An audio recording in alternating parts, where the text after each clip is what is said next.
Bonjour, je m'appelle Guillaume Buisson et je suis partenaire Microsoft. C'est-à-dire que je conseille et je distribue des licences Microsoft à mes clients. Je suis dans le digital depuis maintenant 2015 et ma société est située en France, en Normandie. Le but de cette vidéo aujourd'hui, c'est de vous présenter comment faire pour créer un compte Microsoft, quelles sont les choses à savoir, quelles sont les erreurs à éviter. C'est parti!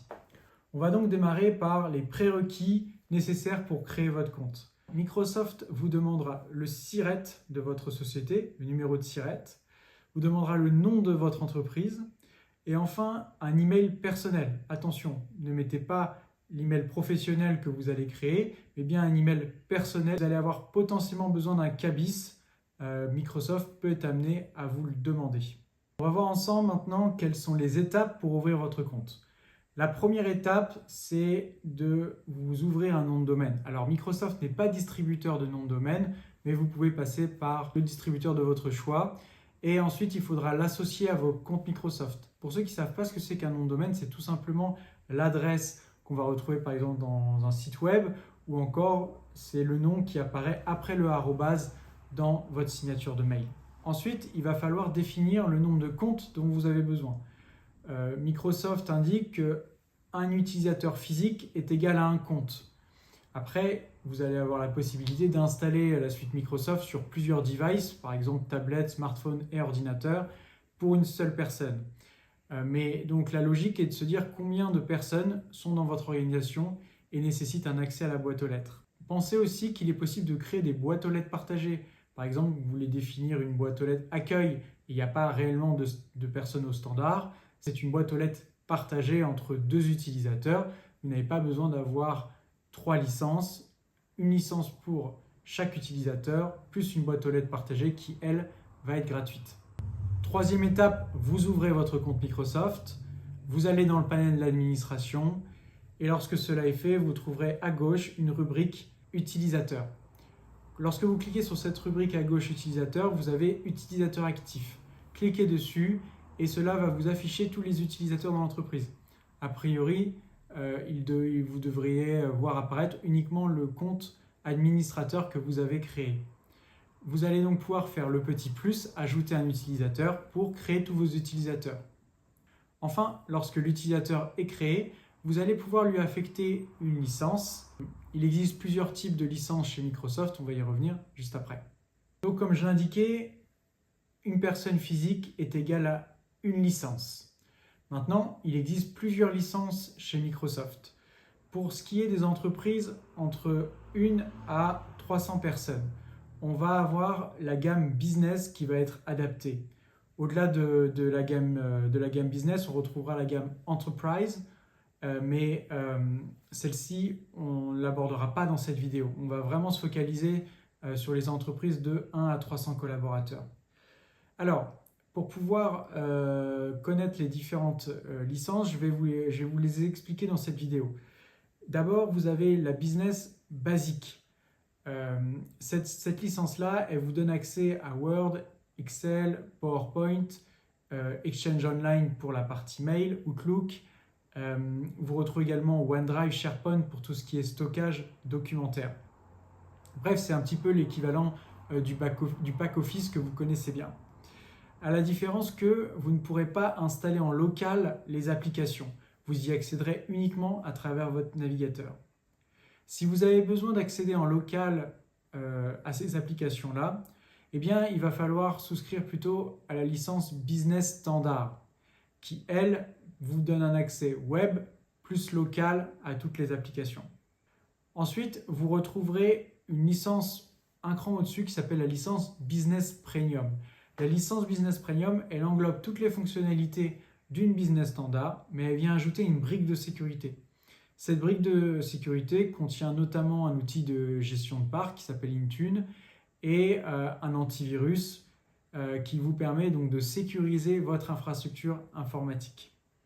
L'idée de la Business Premium, c'est de ne plus avoir besoin d'avoir un serveur dans l'entreprise pour pouvoir gérer les utilisateurs, gérer le parc informatique. Vous pourrez le faire dans le cloud à travers cette licence-là. Enfin, pour des personnes qui ont par exemple des mails stockés en local chez eux et qui n'ont pas besoin d'Exchange Online, vous avez une licence qui s'appelle Apps for Business qui vous permet d'avoir accès à Word, Excel, PowerPoint pour pouvoir accéder donc, à ces applications-là sans de stockage pour les mails. C'est tout à fait possible. Si vous êtes nouveau dans l'utilisation de Microsoft, je vais vous parler de 4 erreurs à éviter lors de la création de votre compte. Tout d'abord, il faut bien sécuriser votre compte, puisque un compte admin vous donne accès à absolument toutes les fonctionnalités de Microsoft. Donc si un pirate s'empare de vos accès, c'est catastrophique pour votre entreprise. Donc la première bonne pratique, c'est de créer un compte à votre nom qui va vous permettre de gérer vos tâches quotidiennes et d'avoir un compte admin à part qui n'aura pas la licence que vous utilisez quotidiennement et qui aura donc des droits admin. Pourquoi? L'objectif, c'est que forcément le compte que vous utilisez tous les jours est plus à risque puisque vous avez des échanges avec l'externe, alors qu'on aura un compte admin avec un identifiant différent qui, lui, n'est pas amené à avoir des échanges avec l'extérieur. Ensuite, deuxième conseil sur votre compte admin, il faut impérativement activer la double authentification, ce qu'on appelle la MFA, c'est-à-dire le fait que vous ayez un endroit où vous allez venir valider l'authentification, la connexion, dire à Microsoft que c'est bien vous. Donc ça peut être par un code SMS que vous recevez sur votre téléphone ou vous pouvez utiliser l'application Microsoft Authentificator avec un code qui va venir s'ajouter sur votre téléphone. Donc ça, je vous recommande très fortement de le faire et même de le faire pour l'entièreté de l'entreprise parce qu'à partir du moment où vous utilisez des technologies cloud, c'est impératif d'activer de la double authentification. Encore une fois, si un pirate venait à s'introduire dans votre système Microsoft, ce serait catastrophique parce qu'il aurait accès à absolument toutes les données à distance.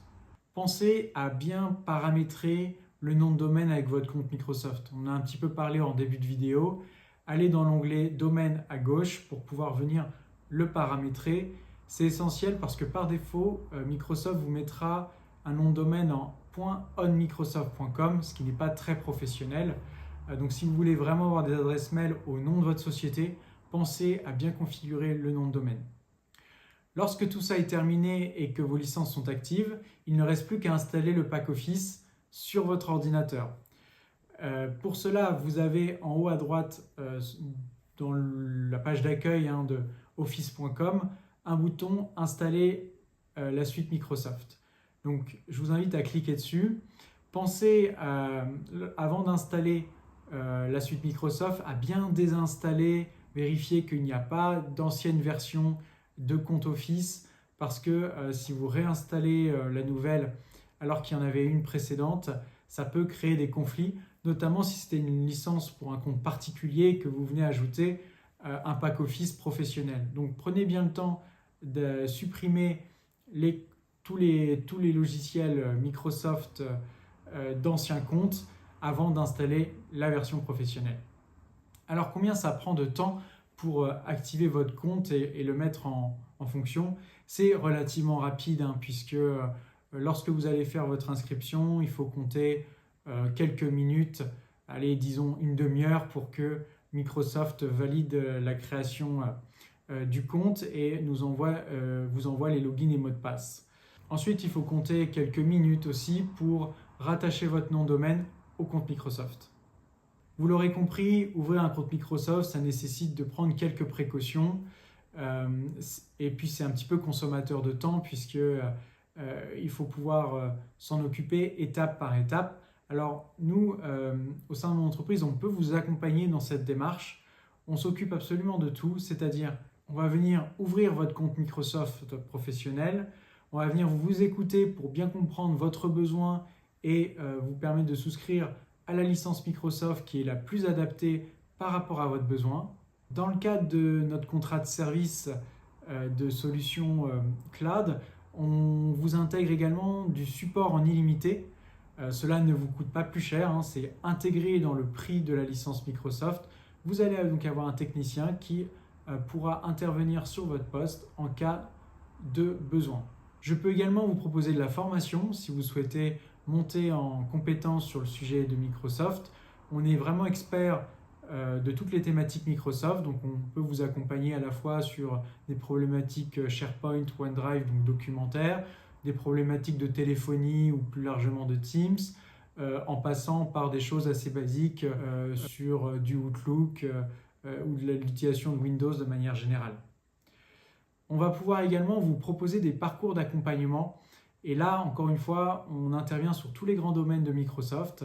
Donc ça peut être sur ce qu'on appelle Modern Workplace, c'est-à-dire la partie du pack Office, à savoir donc Word, Excel, PowerPoint, SharePoint, donc la mise en place d'un SharePoint. Si par exemple vous avez des données à l'heure actuelle dans un disque dur ou dans un serveur d'entreprise que vous souhaitez le migrer vers Microsoft 365, on va pouvoir vous accompagner dans ce sens-là. Si vous avez un autre compte Microsoft et que vous souhaitez migrer la donnée vers un nouveau compte Microsoft, on est également capable de le faire.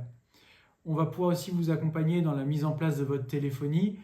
Supposons que vous avez déjà une téléphonie fixe dans votre entreprise. Par exemple, on va être en mesure de la migration vers Microsoft. On va également être en capacité de vous proposer des accompagnements sur Power BI, donc la partie tableau de bord, la partie business intelligence de Microsoft, mais également sur la partie CRM, ERP avec Dynamics 365 ou encore Business Central. Toutes les grandes thématiques de Microsoft sont aujourd'hui traitées par nos services et ce sera avec grand plaisir de pouvoir vous accompagner. Si vous souhaitez aller plus loin, ce que je vous invite à faire, c'est à prendre rendez-vous à travers le lien qui est juste en dessous de cette vidéo. C'est gratuit et sans engagement. Vous allez pouvoir échanger avec moi pour mieux comprendre comment nous fonctionnons et moi, ça va me permettre de mieux comprendre votre besoin. Donc, je vous invite à dès aujourd'hui booker un créneau à travers le lien juste en dessous de ces vidéos. Et je vous dis à très bientôt.